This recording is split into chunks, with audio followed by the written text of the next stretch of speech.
선, 티베트 불교, 사상, 아드바이타 등 다양한 분야의 스승들로부터 가르침을 얻었으며 나는 부족하다는 스토리의 본질을 꿰뚫어보고 지금 이 순간에 깨어있음을 이야기하는 조한 톨립스는 그녀의 깨어남의 여정을 들려주며 깨어있기를 향한 길 없는 길은 실패해도 자신을 용서하는 것이라 말합니다. 오늘은 지금 여기 24-45에 실린 글 중 하나인 지금 이 순간에 있기, 내 깨어남의 여정에 대해 들려드리겠습니다. 저는 일부 사람이 말하는 것처럼 쿤달리니 상승을 동반한 현란하고 극적인 깨어있음의 경험을 한 번도 해본 적이 없습니다. 또 삶이 엉망이 되고 절망에 빠져 있다가 하룻밤 사이에 짠 하고 모든 것이 달라져 깨어있음에 자리 잡은 이후로 다시는 우울해하거나 나라는 스토리와 분리된 느낌에 사로잡히지 않는 그러한 영구적 전환을 경험한 적도 없습니다. 제 경우에 깨어있음은 일어나고 잠들고 다시 일어나는 것과 같은 점진적인 과정이었습니다. 제가 보기에 깨어있음은 끝이 없습니다.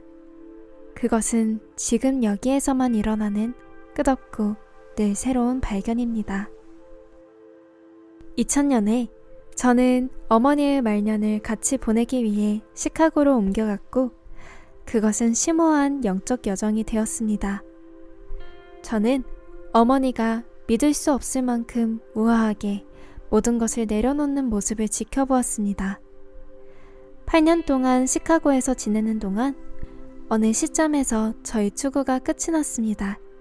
물론 즐거움을 찾거나 TV를 보면서 불편한 느낌에서 벗어나려는 순간들은 있을 수 있습니다.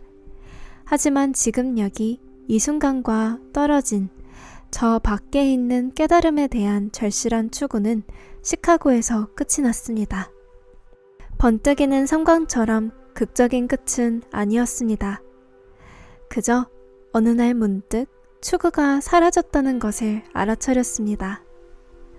탐구, 호기심, 발견은 계속되지만 어떤 결정적인 변형에 대한 추구는 멈췄습니다. 저는 집이 어디인지를 확고하게 알았습니다.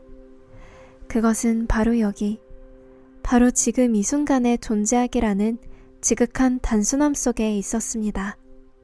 그것으로 충분하다는 것을 발견하기까지는 오랜 시간이 걸렸습니다.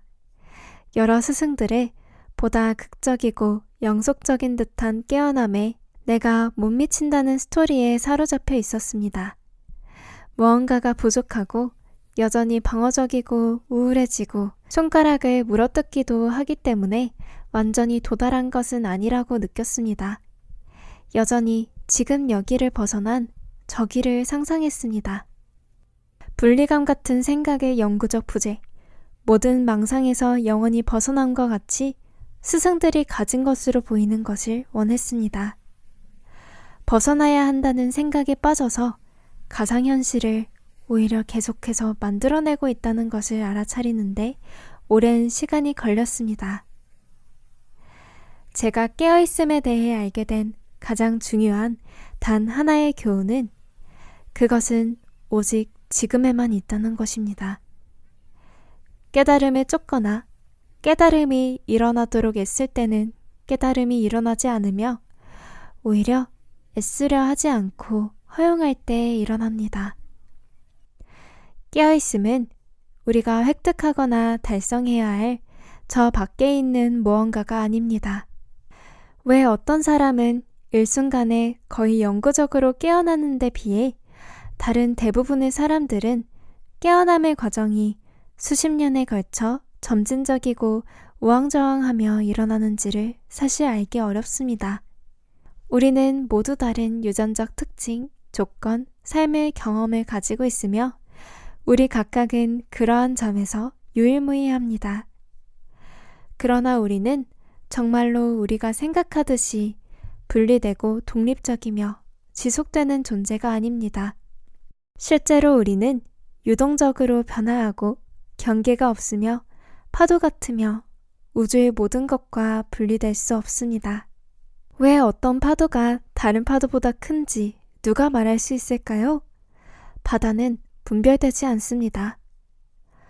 파도라는 일종의 굳어있는 개념과 우리를 동일시한다면 우리는 자신의 이야기를 개인적으로 받아들이고 자신을 다른 사람과 비교합니다. 하지만 바다의 관점에서 본다면 더 거대한 파도가 되지 못하는 것에 대한 걱정은 완전히 사라집니다. 제가 어릴 때부터 해왔고 지금도 이따금 나타나는 손가락을 물어뜯는 충동을 생각해 보세요. 그것이 좋은 건가요? 나쁜 건가요? 그것은 일종의 고통으로 보일 수도 있지만 제게는 생명을 통제할 수 없는 본성을 보여주었습니다. 제 의지로는 그것을 떨쳐낼 수 없지만 열려있고 판단하지 않는 깨어있음이 있으면 저절로 멈춘다는 것을 발견했습니다. 이와 같은 일어남은 자연의 불가항력적이고 무한한 원인과 조건들의 결과이며 스스로의 속도에 맞게 풀려갑니다. 소위 말하는 가해자도 실은 통제하는 주체가 아니기 때문에 비난할 수가 없습니다. 지금 멈추고 이 순간의 에너지와 느낌을 전적으로 받아들일 때 다른 가능성이 펼쳐집니다. 그러한 무조건적인 사랑 안에서 조건화의 사슬이 끊어지고 새로운 것이 나타나는 것입니다.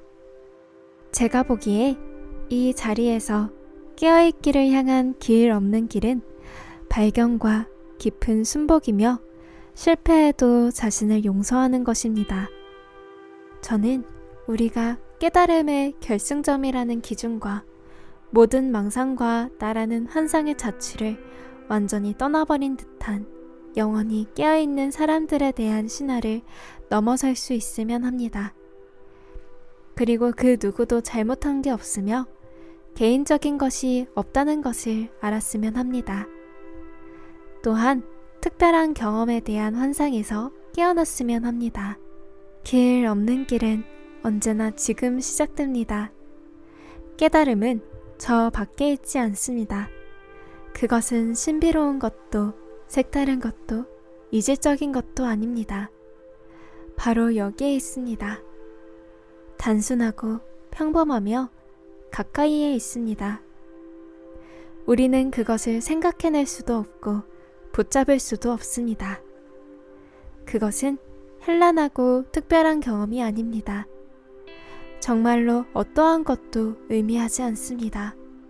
깨달음은 단지 지금 흐름을 듣는 것이고 생각을 생각으로 보는 것이며 고통의 핵심으로 가서 우리의 진정한 본질은 결코 부재한 적이 없었다는 것을 영원히가 아니라 그저 지금 인식하는 것입니다. 조안 톨립슨의 지금 이 순간에 있기, 내 깨어남의 여정.